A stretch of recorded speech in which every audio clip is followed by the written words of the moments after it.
सुनिए, देखिए, समझिए सनातन सत्य। जैसी दृष्टि वैसी सृष्टि, दृष्टि विज्ञान। कुदरत, कुदरती रचना एवं कुदरत के कानून से शाश्वत सुख की प्राप्ति। जोधपुर के परम पूज्य महात्मा उपासक प्रोफेसर डॉक्टर सोहन राज तातेड़ के निर्देशन में सनातन सत्य। जैसी दृष्टि वैसी सृष्टि, दृष्टि विज्ञान।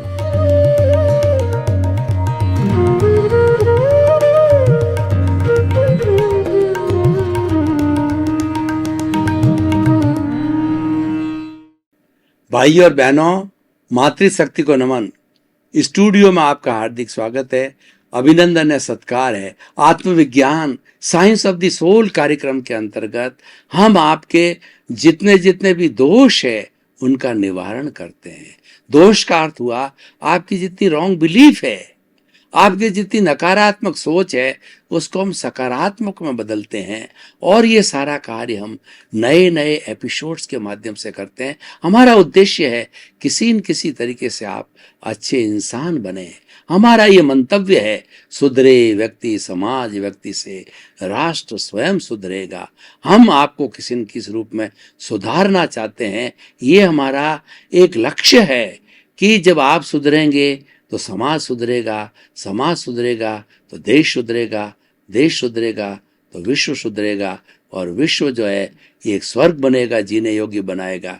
वही हम चाहते हैं।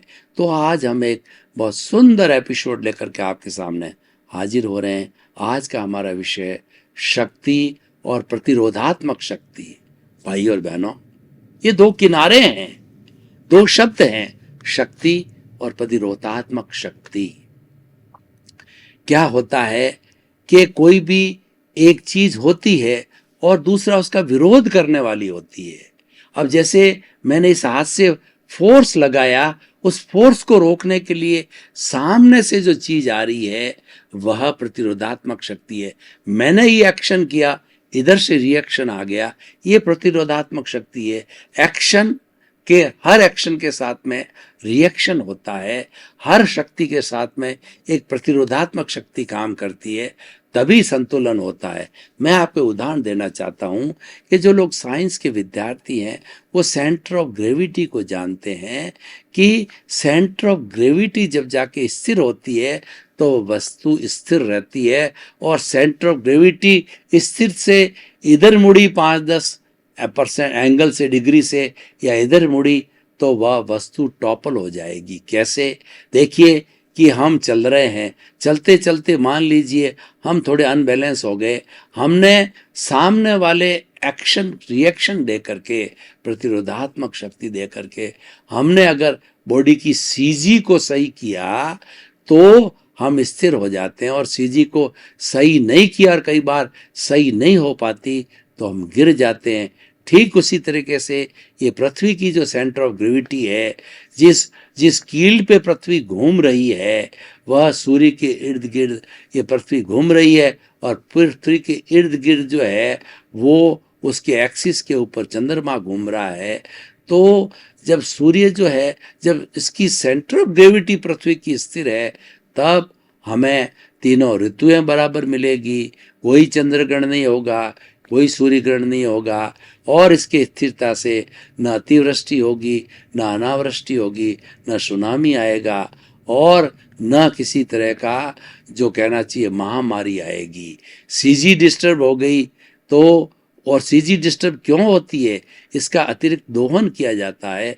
इस पृथ्वी के जो 5 घटक हैं, पृथ्वी जल अग्नि वायु आकाश का हम अतिरिक्त जो है दोहन करते हैं, शोषण करते हैं, तो उसके दोहन करने के कारण जो है वो पृथ्वी की सीजी डिस्टर्ब हो जाती है, और पृथ्वी हमें पनिशमेंट के रूप में महामारी, बीमारी, अतिवृष्टि, अनावृष्टि, सुनामी, ये सब प्रकोप, ये सब बीमारियां हमें कई तरह के डेंगू और वगैरह जितने जितने नए तरह के वायरस आती है, ये सारी सृष्टि देती है, पृथ्वी देती है, ब्रह्मांड देता है, कॉस्मॉस देता है। हमें 84 लाख जीवों को युगों को भुगताता है, जिसमें मानव भी भुगतता है। तो भाई और बहनों, हम बात कर रहे थे शक्ति और प्रतिरोधात्मक शक्ति का जो बैलेंस है वह सेंटर ऑफ ग्रेविटी है। शक्ति को बैलेंस प्रतिरोधात्मक शक्ति करती है, प्रतिरोधात्मक शक्ति को बैलेंस शक्ति करती है, और संतुलन इस सृष्टि का नियम है। संतुलन हमारे जीवन में है तो हम सुखी रहते हैं, असंतुलन है तो हम बीमार हो जाएंगे, हम क्रोध करेंगे, अहंकार करेंगे, माया करेंगे, लोभ करेंगे, और हमारा ये अहंकार नाग की तरह फुफकारेगा। उसको ये नाग की तरह फुफकारता ही है, उसकी गलत शक्ति है, और उसको नियंत्रण में करना, उपशमन करना है, ये प्रतिरोधात्मक शक्ति होती है।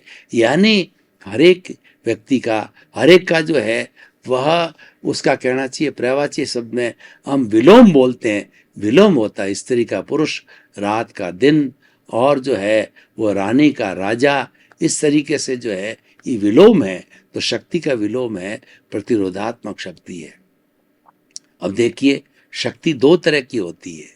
एक मैं बाह्य शक्ति की बात नहीं करता हूँ, जैसे ऊर्जा भी पैदा होती है, वह भी एक शक्ति है, एटम से होती है, कोयले से होती है, और हमको बिजली मिलती है, वह भी एक शक्ति है। और मनुष्य है, गाड़ी चलाता है तो वह भी शक्ति के साथ चलती है, और ड्राइवर है वो गाड़ी के हैंडल लगाता है, वह भी एक शक्ति है।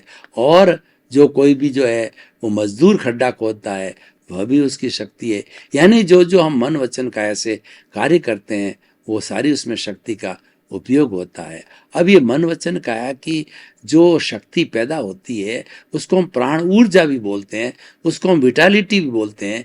इस विटालिटी के बिना न तो हमारा मानसिक रूप से चिंतन होगा, और न हम भाषा से बोल पाएंगे, और न शरीर से काम कर पाएंगे।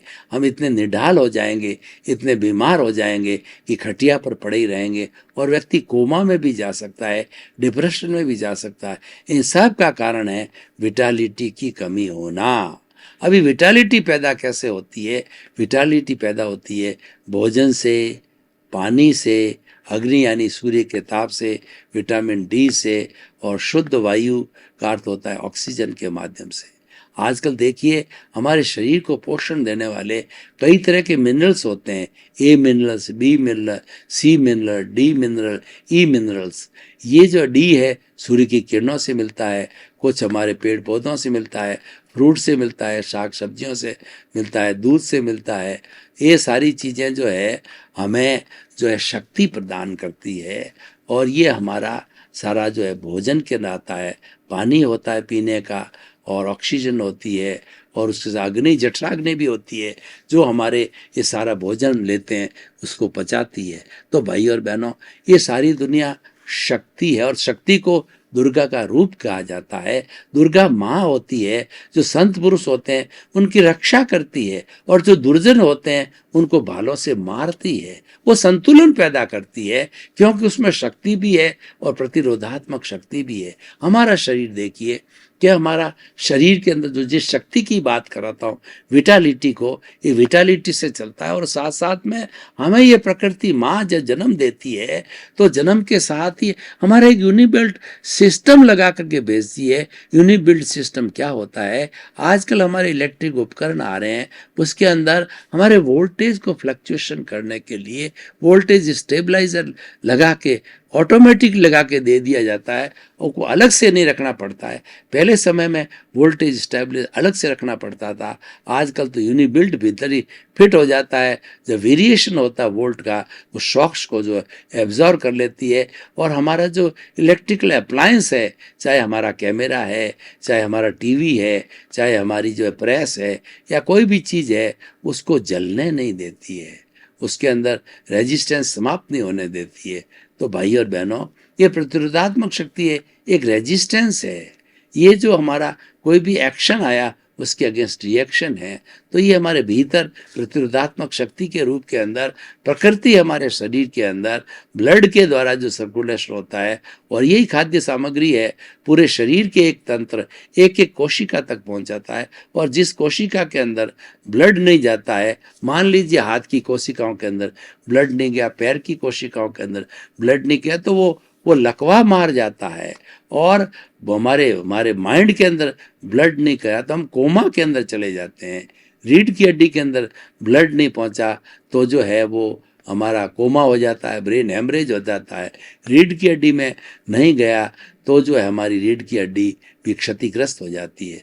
तो भाई और बहनों, सारी भोजन की सामग्री होती है ब्लड से मिलती है, और उस ब्लड के अंदर वाइट ब्लड सेल्स होती है, रेड ब्लड सेल होती है। वाइट ब्लड सेल होती है वो प्रतिरोधात्मक शक्ति है, यानी हमारे भोजन के साथ या पानी के साथ के अंदर जो अल्टीमेटली जाकर के हमारे ब्लड के अंदर मिलते हैं, कुछ ऐसे जर्म्स आ गए, कुछ ऐसे वायरस आ गए जो कि हमारे शरीर को रुग्ण बना सकते हैं, हमारे वात पित्त कफ को डिस्टर्ब कर सकते हैं, हमारे वो जो है वो सतोगुण को डिस्टर्ब कर सकते हैं। तो वो क्या करते हैं, वाइट ब्लड सेल जो है वो लड़ाकू विमान की तरह उन पर झपटती, उनको मार देती है और मनुष्य को बीमार नहीं होने पड़ती। आज व्यक्ति बीमार क्यों पड़ रहा है?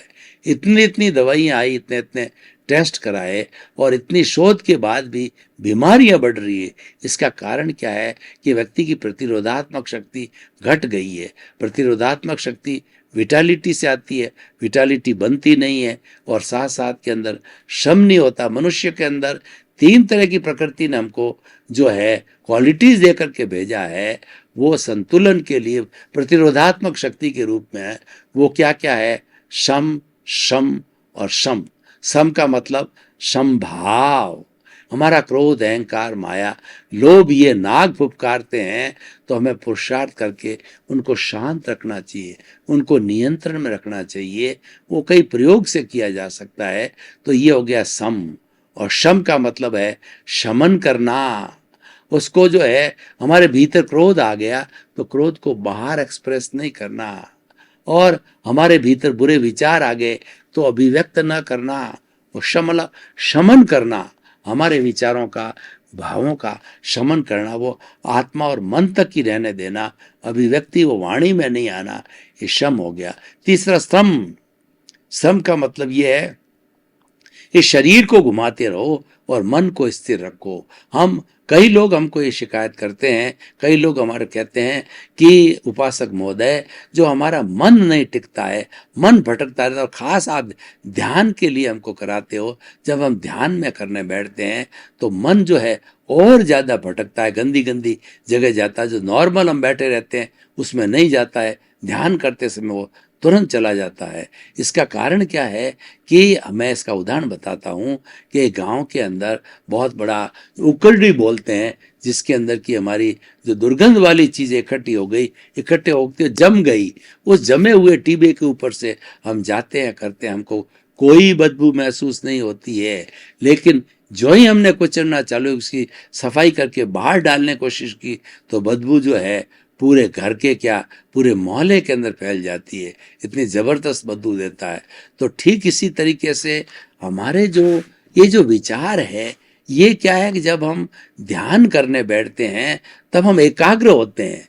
तो एकाग्र होने के लिए ये रेजिस्टेंस पैदा करते हैं और ये ज़्यादा आने लगते हैं। तो उसकी चिंता मत कीजिए, उसकी उपेक्षा कीजिए, उसके साथ जुड़िए मत, बल्कि आप जो है आप ऐसा प्रयोग कीजिए कि जिस तरीके से उसको डील दीजिए, उसकी उपेक्षा कीजिए, उसके साथ में जुड़ाव बिल्कुल मत करने दीजिए। आप जुड़ाव नहीं करेंगे तो जैसे कैसे मैं उदाहरण बताता हूँ, हम पतंग उड़ा रहे हैं तो पतंग के पीछे जो है वो मंजा होता है, उसको आप ढील दे दो, पतंग उड़ती रहेगी, उड़ती रहेगी, उड़ती रहेगी। और जो ही आपने उसकी कसावट की, उसको खींचने का कोशिश की, तो मंजा है जिसके ऊपर कांच से बना हुआ होता है, तो वो आपके शरीर को काट देगा, आपके हाथ को काटेगा तो खून आने लग जाएगा। ठीक उसी तरीके से हम ध्यान करने बैठते हैं, विचारों को रोको मत, बल्कि उसको खुली छूट दे दो कि तुम्हारे जहाँ जाना हो वहाँ जाओ, अच्छी जगह जाओ, बुरी जगह जाओ, मैं जो मध्यस्थ हूँ, मैं तुम्हारे साथ नहीं जुड़ूंगा। विचारों को बाईपास करते रहो, तो वो विचार भी देखेंगे ये तो मेरी उपेक्षा करता है, तो वो कहीं नहीं जाएंगे, आपके खूंटे बन जाएंगे। एक बच्चे को देखिए, बच्चे के पास में कीमती प्लेट है और वह रो रहा है, तो आपको ये लगा वो उस प्लेट को पाना चाहते हैं, तो आप देखेंगे कि इस प्लेट को हमने दे दिया कीमती, तो ये गिरा देगा। लेकिन वो चाहता है, वो रोता रहता है, तो वो उसको शांत करने के लिए प्लेट को दे दिया, तो धीरे से चुप हो जाएगा, सो जाएगा, और वो उसकी जो उसकी गति है वो बदल जाएगी। यानी हमने उसकी उपेक्षा की। हमने उसके बराबर नहीं होता, हम उसे कोसने लग जाते हैं अगर उस प्लेट को, तो और रेजिस्टेंस पैदा करता और वह जो है और ज़्यादा रोता। तो भाई और बहनों, ये हमारे मन वचन काया के जितने भी भुगतान हो रहे हैं इस जन्म के द्रव्य कर्म के रूप के अंदर, वो सारे भुगतान हैं वो हमारे जो है विचारों के द्वारा होते हैं। तो विचारों के साथ में आप कभी भी ऐसी प्रैक्टिस कर दीजिए कि विचारों के साथ में बिल्कुल नहीं जुड़ा जाए, क्योंकि ये विचार ही हमें दुख देने वाले होते हैं। तो विचारों के साथ में नहीं जुड़ोगे तो जो है हमारा नए कॉजेज नहीं पड़ेंगे, और नए कॉजेज नहीं होंगे तो हमारा आगे भव नहीं होगा। इसलिए कहा गया है कि भाव सुधारो भव सुधरेगा, भाव बिगाड़ोगे तो भव बिगड़ेगा। यानी हमें भावों की शुद्धि करना है। भाव हमारा जंक्शन पॉइंट है, भाव शुद्ध से मुक्ति की प्राप्ति होती है। तो भाई और बहनों, हम बात करते प्रतिरोधात्मक शक्ति है, भाव शुद्धि है। प्रतिरोधात्मक शक्ति क्या है? देखिए, हमारे भीतर से जो आत्मा के साथ में कार्बन शरीर जुड़ा हुआ है, जो दोनों एक मेक हुए हैं, वो उनको जोड़ने वाला ज्ञान रूपी फेविकॉल है, वो कषाय है, वो फेविकॉल है, वो जोड़े रखा है। तो क्या होता है, इनके बीच में चित्त और पुट चलती है। कभी शरीर विजित होता है, यानी कार्बन शरीर विजित होता है, और कभी आत्मा विजित होती है। जब कार्बन शरीर की जय होती है तो व्यक्ति जो पांच इंद्रियों के सुख के अंदर चला जाता है, मौज मस्ती संसार को बढ़ाता है। और जब आत्मा की जीत होती है तो वह जो है कहलाता है क्षोभ सम। व्यक्ति धर्म में चला जाता है, स्वभाव में रमण करने लग जाता है, समभाव में चला जाता है, संवर प्रत्याख्यान करता है, जिसकी उसकी निर्जरा होती है, और ये हमारा कार्बन शरीर घटता जाता है। इसका अर्थ क्या हुआ कि जो हम ये कर रहे हैं सारा कार्य है, ये हमारा पुरुषार्थ कहलाता है, और ये प्रतिरोधात्मक शक्ति है। देखिए, कषाय जो है हमें रुलाने वाला है, और प्रतिरोधात्मक शक्ति है, समता भाव है, हमें तारने वाला है। और हम कषाय को जीतने के लिए संभाव का उपयोग करेंगे। हमें बीमारी से हम रहने के लिए इम्यून सिस्टम प्रतिरोधात्मक शक्ति को बढ़ाएंगे, तभी हमारा संतुलन होगा। तो हमारी शक्ति के साथ में प्रतिरोधात्मक शक्ति का रहना बहुत ही ज़रूरी है। जितने हमारा आत्मरमण है, स्वभाव रमण है, और जितनी हमारी धार्मिक क्रियाएं, ये प्रतिरोधात्मक शक्ति है। ये जब हम देते हैं तो हमारा कर्म शरीर, हमारा राग द्वेष घटता जाता है। दुनिया में सबसे बड़ी बुराई मनुष्य के लिए राग द्वेष है, और इस बात को जीवन भर समझना है। ये विभाव है, और हमें अपने स्वभाव में रहेंगे तो शांति होगी, सुकून होगा, आनंद होगा और सुख होगा। और ये सुख तो थोड़े समय का टेम्परेरी है। हमें तो इतना अभ्यास करना है कि हर वक्त आनंद की स्थिति बनी रहे, तो विदेह की अवस्था हो जाती है। वेदांत में विदेह उसको कहा जाता है कि देह में रहते हुए भी देह का भान नहीं, उसमें प्रतिरोधात्मक शक्ति आ जाती है। कैसे आती है कि वह हर चीज को देखने लग जाता है, प्रतिक्रिया नहीं करता है। जीवन में जो कुछ भी घटित हो रहा है, महाराजा जो जनक को देखिए, वो मिथिला के राजा थे और सीता माँ के पिता थे। वो इतना बड़ा मिथिला का जो राजपाट था वो चलाते थे, फिर भी उसको विदेह कहा गया, क्योंकि वो भीतर जो राग द्वेष का झरना है, भीतर जो राग द्वेष रूपी शक्ति है, उसको प्रतिरोधात्मक शक्ति देते थे, उसमें समता भाव देते थे। यानी उसके साथ जुड़ते नहीं है, वो हमें जोड़ने की कोशिश करेगा और हम हटने की कोशिश करेंगे। तो जितना जितना राग द्वेष हमें जोड़ना चाहे, हम हटेंगे तो प्रतिरोधात्मक शक्ति है, और हटेंगे नहीं जुड़ेंगे तो विदेह हो जाएंगे। और विदेह होना जो है वो हमारा जो है वो जीवन मुक्त है। और वही जब व्यक्ति जब अपने आयुष्य को पूरा करके और समाप्त होता है शरीर, वो जीव मुक्त कहलाता है। यानी वह जो जीव है वो मुक्त हो गया, मुक्ति की ओर चला गया। तो भाई और बहनों, ये जो हमारी शक्ति और प्रतिरोधात्मक शक्ति है, दोनों विषय बहुत अच्छे हैं, ये संतुलन पैदा करते हैं। आप हमारे व्यवहारिक जगत को देखिए कि हम व्यवहारिक जगत के अंदर दोनों के बीच में संतुलन बिठाए बिना हम एक क्षण भी जो है जिंदे नहीं रह सकते, सुख की अनुभूति नहीं कर सकते। जैसे उदाहरण के तौर पर आपकी घर में पत्नी है, आपकी पत्नी ने आपको जो है कुछ झाड़ना चालू किया, कुछ सुनाने का चालू किया, तो आपने क्या है, वो एक सुनाती, आपने दो सुनाना किया, आपने टकराव देना चालू किया, टकराव टाला नहीं आपने, यानी आपने शक्ति की प्रतिरोधात्मक शक्ति नहीं दी। तू में बढ़ जाएगी, दोनों में लड़ाई हो जाएगा, झगड़ा हो जाएगा और आपकी अशांति हो जाएगी। और पत्नी तो ऐसी पार्टी है जो जीवन भर साथ रहती है, सुख देने वाली भी हो सकती है, दुख देने वाली भी होगी। सबको हाईएस्ट पूर्व जन्म के अंदर हमने किसी को सुख दिया है या दुख दिया है, वो पत्नी के रूप में हमारे साथ में आता है या पति के रूप में आ जाता है, और वो साथ रहते हैं जिंदगी भर। वो अपने पूर्व जन्म के दिए गए कर्मों को भुगताते हैं सुख के रूप में और दुख के रूप के अंदर। तो भाइयों और बहनों, इस शक्ति और जो है हमारी प्रतिरोधात्मक शक्ति, इसका संतुलन कीजिए। दोनों आवश्यक है। केवल जो है ट्रेन चलती रहे और ट्रेन की स्पीड को डाउन न किया जाए तो क्या होगा, ट्रेन कहीं भिड़ सकती है, ट्रेन उसी स्टेशन पर रुकना हो वहाँ छोड़ सकती है, और कुछ भी तकलीफ है मतलब अनकंट्रोलेबल हो जाती है। जो हमारा इलेक्ट्रॉनिक कंट्रोल जो बना हुआ है उसका इनडिसिप्लिन हो जाती है, और जहाँ पर इनडिसिप्लिन है वहाँ असंयम है, और जहाँ पर असंयम का अर्थ हुआ प्रतिरोधात्मक शक्ति नहीं दी गई है या काम नहीं कर रही है या प्रतिरोधात्मक शक्ति है नहीं है, तो वो व्यक्ति उच्छृंखल हो जाएगा, असंयमी हो जाएगा, और असंयमी होकर के लोगों का शोषण करेगा और वह अहंकारी हो जाएगा। जहाँ पर अहंकार है वहाँ पर शोषण होता है, वहाँ पर दूसरों को दुख दिया जाता है, और जहाँ उसकी प्रतिरोधात्मक व्यक्ति क्षमता का भाव होता है वहाँ जगत कल्याण की बात होती है, परोपकार की बात होती है, सर्वे भवन्तु सुखिनः सर्वे भवन्तु निरामया की बात होती है। दोनों दृष्टिकोण हैं, दो तट है, निर्णय आपका है कि किस तट की ओर जाना है। और जो व्यक्ति संतुलन करना सीख जाता है वह व्यक्ति इस जीवन को भी अच्छा बना देता है और अगले जीवन को भी अच्छा बना जाता है।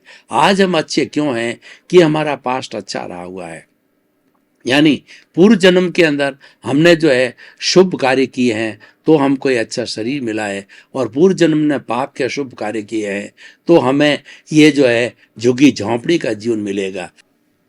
ये हमारा जो एक्शन का रिएक्शन है, तो हमें ये चिंतन करना है कि हम जो है दोनों का संतुलन बिठावें। संतुलन शब्द है जिसको इक्विलिब्रियम कहा जाता है, ये अच्छे जीवन का निर्माण करती है। न तो हमें सुपीरियरिटी कॉम्प्लेक्स में रहना है, न हमें इन्फीरियरिटी कॉम्प्लेक्स में जाना है, हमें मध्यस्थ भाव में रहना है। हम घर में रहें तो सभी के साथ प्रेम का वातावरण करें, सभी के साथ में निष्पक्ष रूप से रहें, हम किसी के प्रति राग द्वेष ना करें। जो सबसे बड़ी बुराई है ये राग द्वेष है, ये दो चश्मे हैं। ये चश्मे क्या है, हमें व्यक्ति को सही रूप में नहीं देखने रखते हैं, उसको दोषित देखने रखते हैं। किसी के प्रति हम अटैचमेंट करने लग जाते हैं, राग कर लेकर उसको प्रिय समझने लग जाते हैं, और किसी के प्रति एवर्शन करके जो दूसरा चश्मा जो कलर का लगा करके उसके ऊपर एवर्शन करने लग जाते हैं। और ये जो राग द्वेष के जो चश्मे हैं यही डुबाने वाले हैं, यही घुमाने वाले हैं। तो इसका जो हमें पूरा ध्यान देने के लिए ही ये जो है आज का विषय रखा गया है। तो आज हम इस विषय को जो है we are opening this subject to the session, लोगों के लिए सामने जिज्ञासा के रूप में प्रस्तुत करते हैं, और इसकी रिलीवेंस, इसकी सामाजिक उपयोगिता, इसकी सोशल यूटिलिटी और इसकी प्रासंगिकता को देखें तो हर शक्ति के साथ प्रतिरोधक शक्ति को होना अनिवार्य है। और अगर वो नहीं है इसका मतलब असंतुलन है। असंतुलन है वहाँ दुख है, वहाँ रॉन्ग डिसीजन है, वहाँ रॉन्ग बिलीफ है, उसको समाप्त किया जाना चाहिए।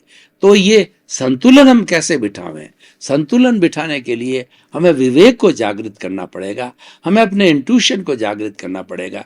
देखिए, हम अपने शरीर की रचना का बात करें तो सबसे पहले हमारी 5 इंद्रियां हैं जो शरीर पे काम करती है। उसके भीतर जाए तो मन है, मन 2 तरह का काम करता है। एक तो मन है वो 5 इंद्रियों के जो विषय जो भीतर आ रहे हैं उसकी योजना बनाता है, और मन दूसरा कार्य करता है कि मन जो है वो भूतकाल की जो है वह स्मृति में चला जाता है, या भविष्य काल की कल्पना करता है, या केवल वर्तमान का चिंतन करता है। तो ये सारा जो है कल्पना, चिंतन और जो है स्मृति, ये सारा कार्य मन का होता है। मन के आगे चलें तो बुद्धि होती है। बुद्धि एक निर्णायक का काम करती है। अगर मान लो वो सही निर्णय लेती है तो सुबुद्धि कहलाती है, और वो गलत निर्णय लेती है तो कुबुद्धि कहलाती है। इसलिए बुद्धि का बहुत बड़ा रोल है। जो हमारी सामान्य बुद्धि होती है, जो अज्ञानी की बुद्धि होती है, ज्ञानी की बुद्धि और अज्ञानी की बुद्धि में फर्क है। जो ज्ञानी पुरुष की बुद्धि होती है तो वहाँ ज्ञान लेने के बाद में उसकी जो शक्ति, जो उसकी जो प्रतिष्ठित आत्मा है, उसका सारा संचालन है, वह जो है वो हमारी प्रज्ञा। भाई और बहनों, आपका बहुत बहुत धन्यवाद। आप जो आत्मविज्ञान कार्यक्रम बराबर देखते रहिए। आत्मविज्ञान कार्यक्रम से आपका उत्थान होने वाला है, आपका जीवन अच्छा बनने वाला है, आप अच्छे इंसान बन सकते हो, क्योंकि इसके सारे सूत्र है वह सोल ओरिएंटेड है, सोल से जुड़े हुए हैं, और सोल ही हमारा एग्जिस्टेंस है, सोल ही हमारा अस्तित्व है। सोल है तो हम हैं, सोल नहीं है तो राम नाम सत्य है। इसीलिए हमें सोल के एग्जिस्टेंस को उसके स्वभाव में रमण करना है। विभाव से दूर हटिए। इसी क्रम में आपका जीवन आनंदमय हो, मंगलमय हो। आपके प्रति बहुत बहुत शुभ।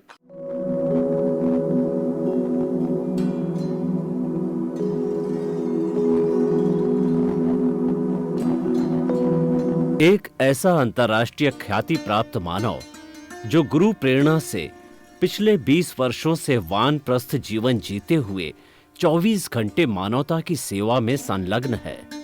एक ऐसा मानव जो अभी राष्ट्रीय, अंतर्राष्ट्रीय टीवी चैनलों पर 7,500 एपिसोड के माध्यम से सनातन सत्य, आत्मविज्ञान एवं पुनरुत्थान, व्यवहार एवं निश्चय जगत के जीवनोपयोगी विषयों पर हृदय स्पर्शी प्रवचन कर चुका है। उस मानव का नाम है महात्मा उपासक प्रोफेसर डॉक्टर सोहन राज तातेड़। प्रोफेसर तातेड़ द्वारा योग, दर्शन, शिक्षा विषयों पर रचित पीएचडी स्तर के 250 शोध ग्रंथ भारत के 100 प्रतिष्ठित विश्वविद्यालयों में शोधार्थी पढ़ रहे हैं, तथा वे सभी शोध ग्रंथ वहां की सेंट्रल लाइब्रेरियों में उपलब्ध हैं। महात्मा सोहन राज ने अभी तक हजारों स्कूलों, कॉलेजों, विश्वविद्यालयों एवं संस्थाओं में सेमिनार, वर्कशॉप, कैंप लगाकर लाखों विद्यार्थियों को योग, दर्शन, शिक्षा का प्रशिक्षण देकर उन्हें सुसंस्कारित किया।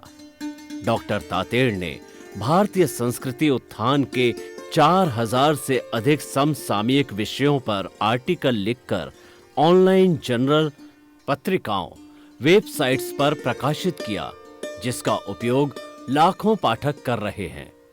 उपासक तातेड़ के 5000 से अधिक आज का सुविचार, आज का शुभ संदेश, आज का मंगल भावना योग आदि चिंतन websites, Twitter, blogger, Facebook, YouTube माध्यमों से लाखों लोग अपना जीवन निर्माण कर रहे हैं। मानवता के मसीहा ऐसे महामानव महात्मा सोहन राज तातेड़ के प्रोफाइल को अभी तक विश्व के 20 लाख दर्शक यूट्यूब पर, 12 लाख गूगल पर एवं लाखों दर्शक फेसबुक, ब्लॉगर, ट्विटर और इंस्टाग्राम पर देख चुके हैं।